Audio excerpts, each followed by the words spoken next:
Zona G or Zone G, and the G stands for Gourmet.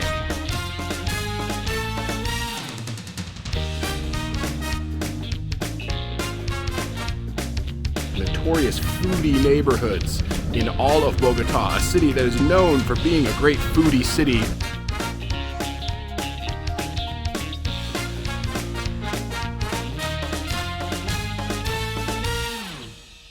Welcome back everyone, Bogotá, Colombia. Today, we are back out on the streets, and today we're going to be visiting a neighborhood that's actually right across this street here. This is Carrera 7 or Carrera 7.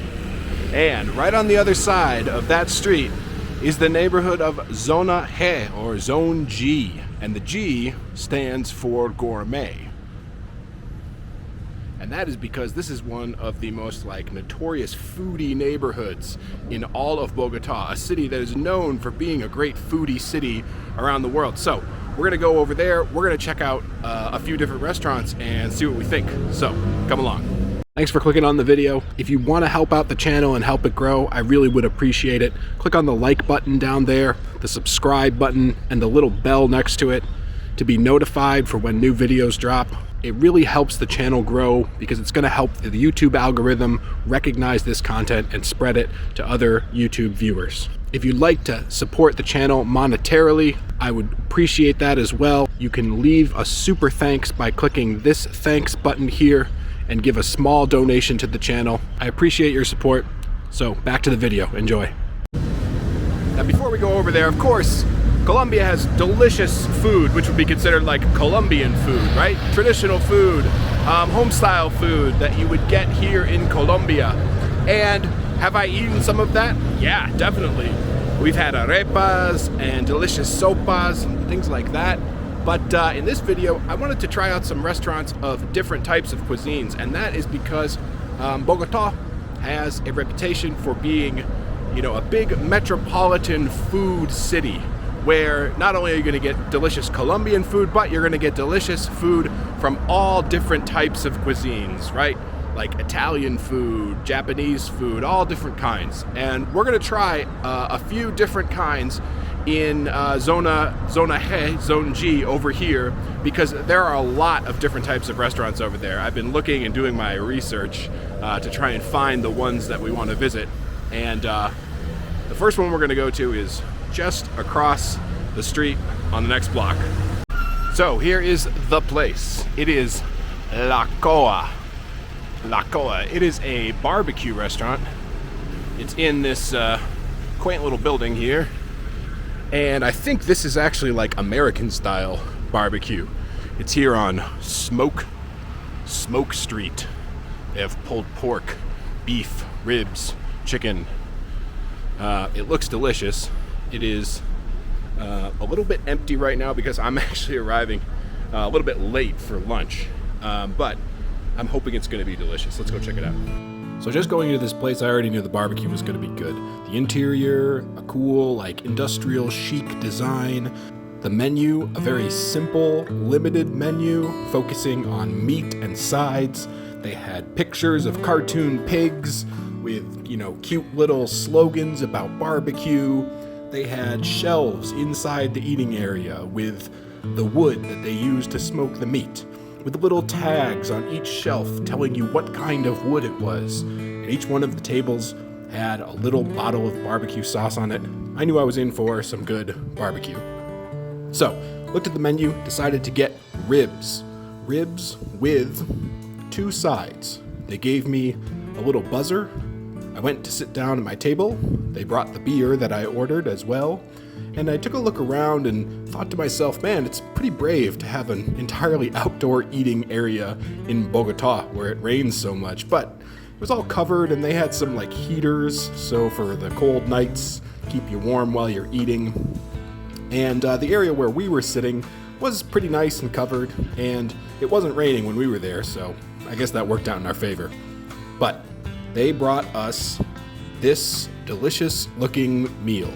Our gigantic dinosaur ribs with 2 sides, barbecue baked beans, and mac and cheese. Now, the ribs looked delicious. It was a big chunk of ribs, and I was ready to dive into that.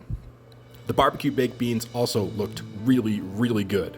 Now, the mac and cheese had this like crispy quinoa on top, which was an interesting choice, but it looked suspiciously like Kraft Blue Box mac and cheese, so I was a little worried about that.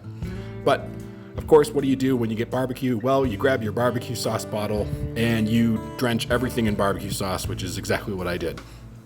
Now, I wanted to try the mac and cheese first, just to see if my suspicions about it being, Kraft Blue Box mac and cheese were true or not, and unfortunately, they were. It was a little disappointing. The crispy quinoa on top was pretty good, and it gave it a little extra texture, but the mac and cheese itself, not great, so not a good start. But I figured maybe we could try the barbecue baked beans, and that would like turn the whole experience around. So, I got myself a nice forkful, a big sloppy dripping forkful of the barbecue baked beans, and they were really, really good. These were very, very good baked beans, so this really did turn the experience around for me, and I was really looking forward to the ribs. And up close you can see these are very serious ribs. When I tried to take the first bite, of course, it was, drippy and covered in barbecue sauce, and I had to sort of like strategically figure out where I was going to take the first bite. So I went into the thickest part, took a big bite, and oh my god, just so delicious. You can see here inside, the meat has that amazing pink smoke ring on it. And I cut some of the meat off to look down by the bone, and had that pink coloring down by the bone as well. And this pink coloring that you see, now for most people, they'll think that this is undercooked meat, right? That it's raw, it's not cooked well enough, and which cannot be further from the truth. This smoke ring is actually not undercooked. It's actually because it's been cooked for so long, low and slow in the smoke, that a protein inside the meat called myoglobin reacts with the cooking process, and you get this amazing pink color. If you have something like this on your ribs, you know that you're gonna have delicious ribs. This is a very, very good sign. So, even though the mac and cheese was not my favorite, the rest of the meal made up for it. And did I eat the whole thing? Well, you're goddamn right I did. I ate the whole thing, and it was spectacular. All right, that was damn delicious. I am not gonna lie. Look, I'm from Chicago, and Chicago is a city that has a lot of really, really good barbecue. There are great barbecue spots all over Chicago. And, oh man, that was really good barbecue. The sides were, well, hit or miss. The beans were absolutely delicious. But the mac and cheese, as I mentioned, not great. But does that invalidate the entire meal? Absolutely not. The ribs, were really, really good, and you could tell that they were smoked long, low and slow. You could tell that place was very, very serious about the barbecue, the actual ribs, the meat, smoking process, all of that. They're very serious about that. Like I said, if you're going, definitely worth it. Definitely skip the mac and cheese, try a different side. But man, whew, that was delicious.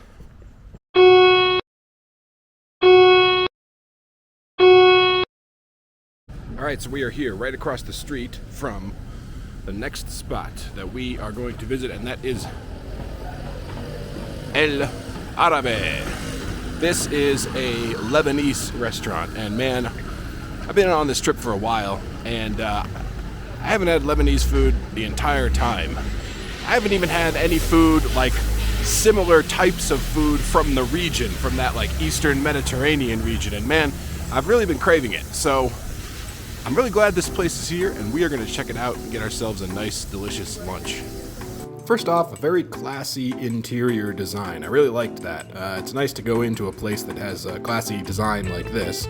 And we sat out in the little sunroom area where there were all these plants. A very, very nice place to have a meal. The menu arrived, and super classy. Just the A right on the front. Very cool. Pretty extensive menu, had some good-looking options on there for dishes, had a very large cocktail selection and also a selection of wine and beer. That's good for me because I ordered a nice cold beer, and what came with it, of course, was this delicious flatbread. Amazing grilled, spiced flatbread that came with this like creamy dipping sauce, and I was ready to dive right into that because I was very hungry. So I dove in, and man, it was really, really good. You can tell from the look of satisfaction on my face that it was very delicious.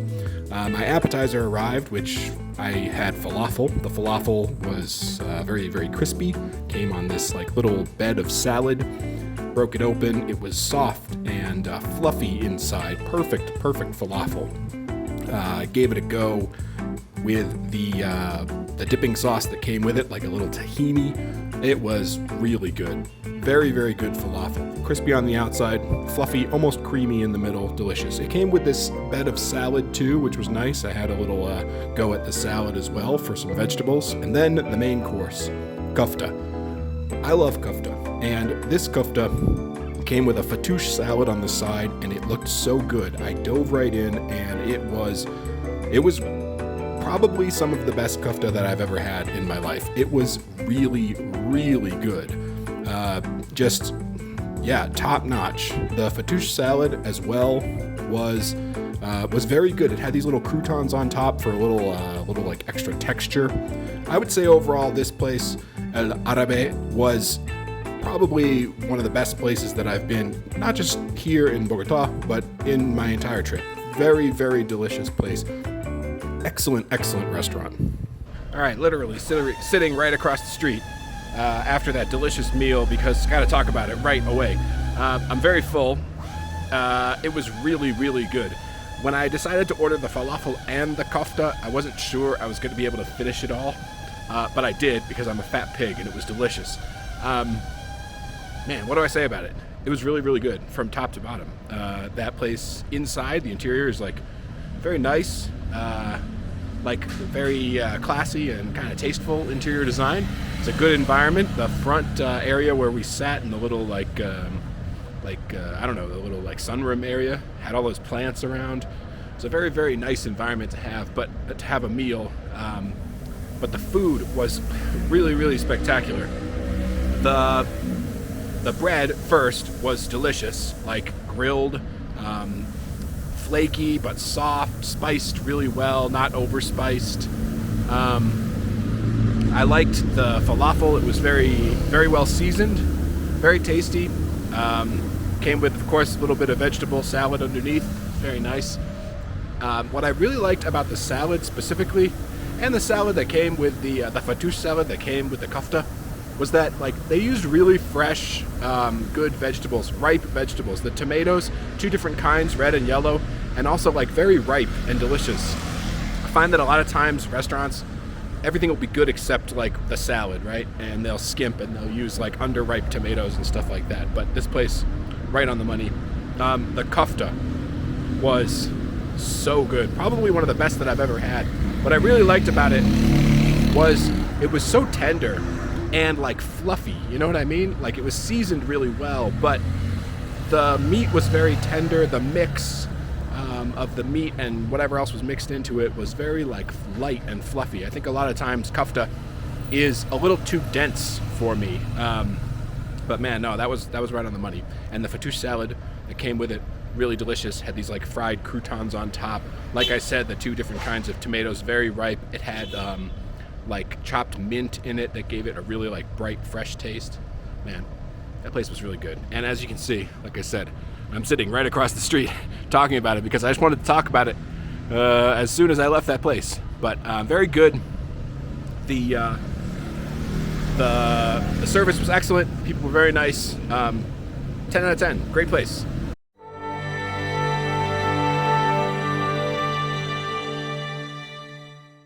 All right, so here we are. Our next spot is Pastificio La Divina Commedia. It's a trattoria, an Italian, like more casual Italian home-style restaurant. And I'm pretty excited. We've been in Argentina bunch for like a lot of times, and have visited a lot of cities. And Argentina has a lot of Italian influence on the culture because of all the Italian immigration. But in all the time that I was there, I never actually went to like an actual Italian restaurant. So I've been craving some Italian food, and here's the spot. Let's go. Right away, very nice, cozy interior, sort of dimmed lights, and up on the wall, pictures, old pictures of, I guess, the family of the owners or the chefs. I don't know. Very, very awesome environment for an Italian meal. The menu arrived. Extensive menu, which is always a good sign for an Italian restaurant. Have all these different dishes that they have and different courses on offer. Along with the menu, they brought me some delicious fresh bread in a basket. I ordered a glass of the house wine, came with a bottle of water, a fancy glass bottle of water, and the appetizer arrived, and I ordered a fresh mozzarella with fresh tomatoes, balsamic vinegar, and a little pesto. That was really, really good. The mozzarella was fresh. The tomatoes were very ripe and tasty. The pesto was not like too strong or overpowering. It all balanced really, really well. Very, very delicious. But the thing that I really wanted to come here for was this, osso buco.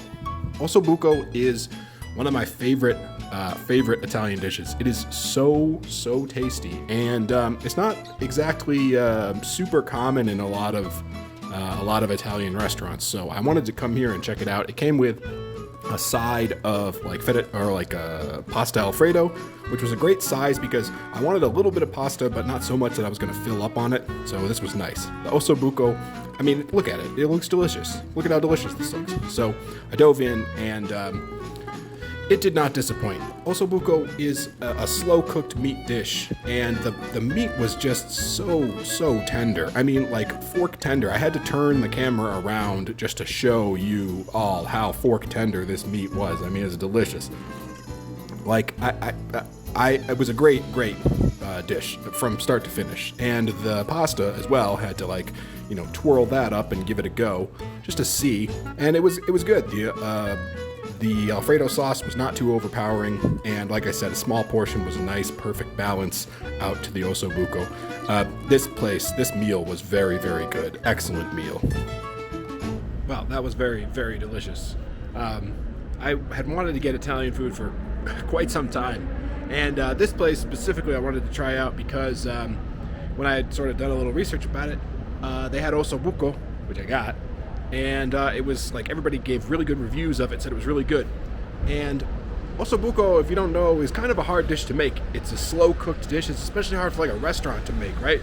Because it's a slow cooked dish, they have to make it way ahead of time, and they have to make a certain amount of it based on like how popular they think it is. And if they have it on their regular menu all the time, then it means that it's probably pretty popular, which means it's probably pretty good. And let me tell you, it was really, really good. The meat was like super tender, fall off the bone tender, and what I really liked about it was I could taste in the sauce, which is like a red wine, and I think like usually like there's tomato paste and other stuff reduced down into it, but I could taste like a little bit of lemon zest that gave it like a little bit of a brighter flavor. It was really, really good. The pasta that came with it, also very good. The appetizer, the mozzarella, and the tomatoes with the pesto, delicious. They had a house wine that was like pretty good, and honestly, price-wise, it was actually priced like really good, including a 10% tip. The appetizer and the osso buco was like 127,000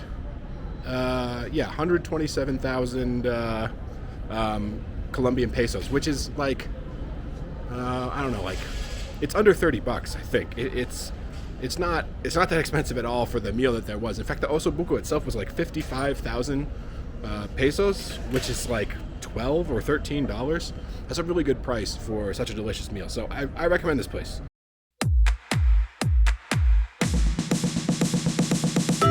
The final place we went was Lorenzo Gyros, and I was really craving some gyros.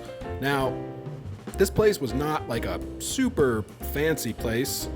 It was more of a quick cuisine kind of a place, which is a little bit out of character, I think, for the Zona G neighborhood, but I still wanted to try it because, as I mentioned before, I am from Chicago. Ah, look at that beautiful city.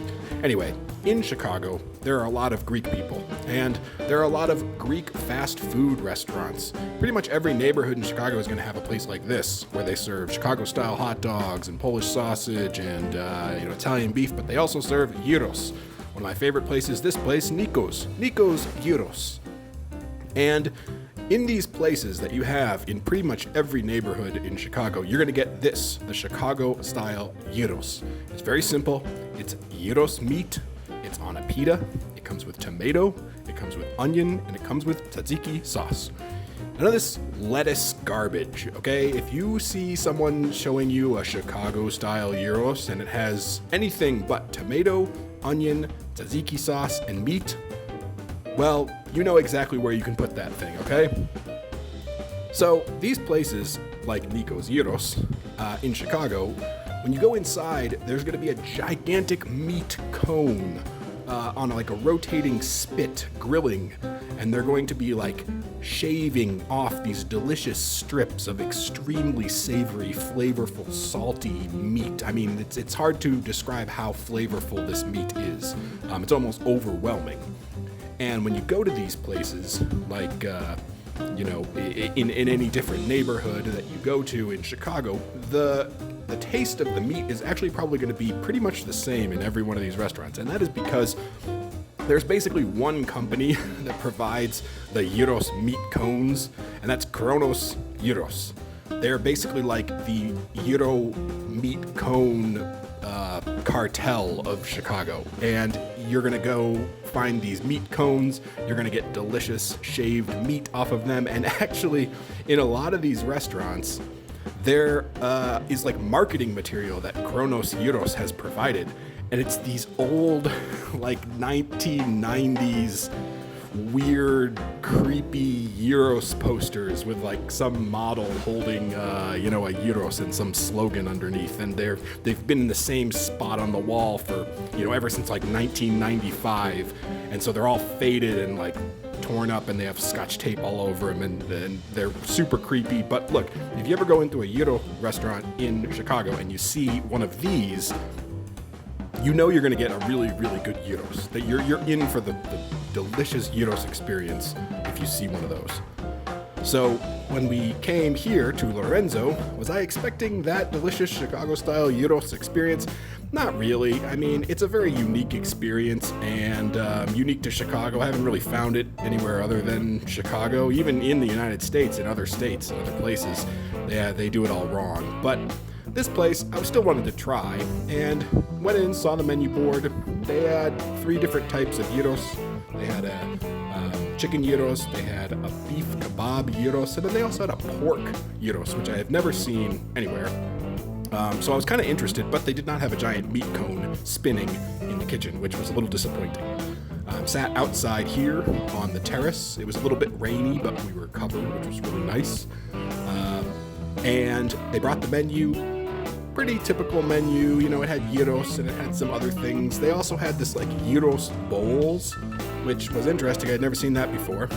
I got myself a nice Coke Zero, ice cold, in a glass bottle, which was very classy.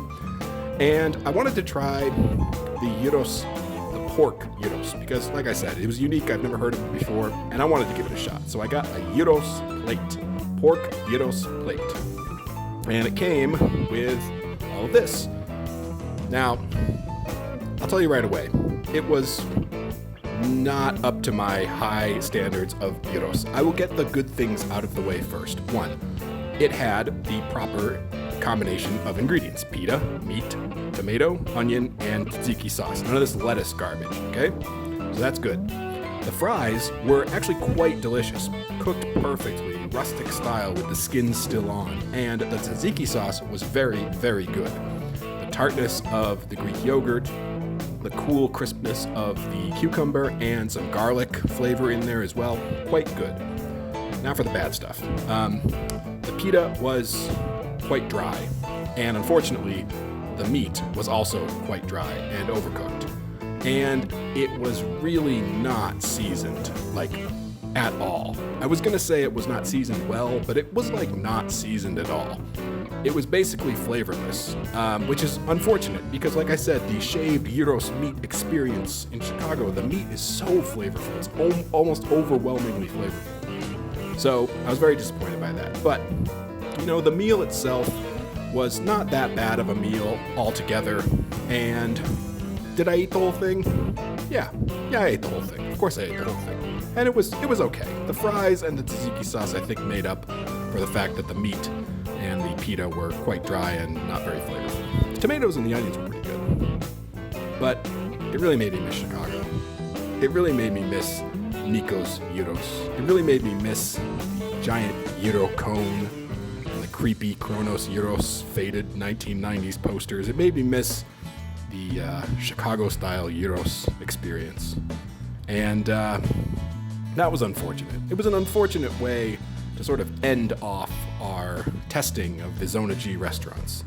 But here at Lorenzo, it did make me realize that all the other meals that I had were just amazing. I mean, really, really good.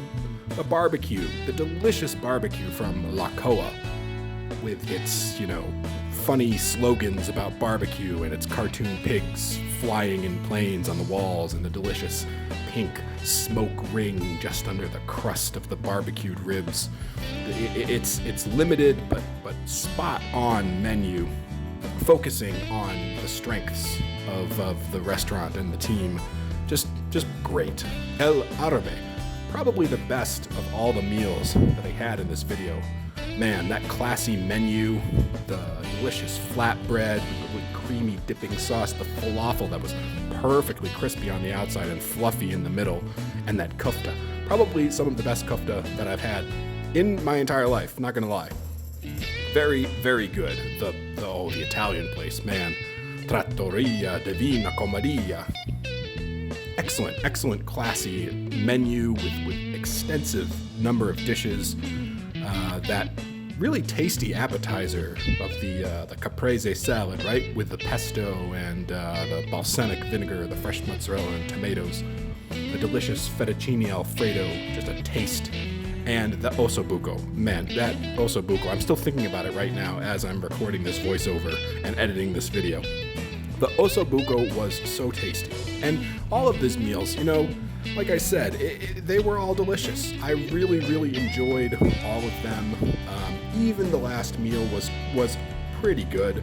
The first three, though, just so delicious. So delicious that I forgot to record an outro. So you get this instead. And from here in Zona G in Bogotá, I say I hope you enjoyed this video, and we will see you in the next one.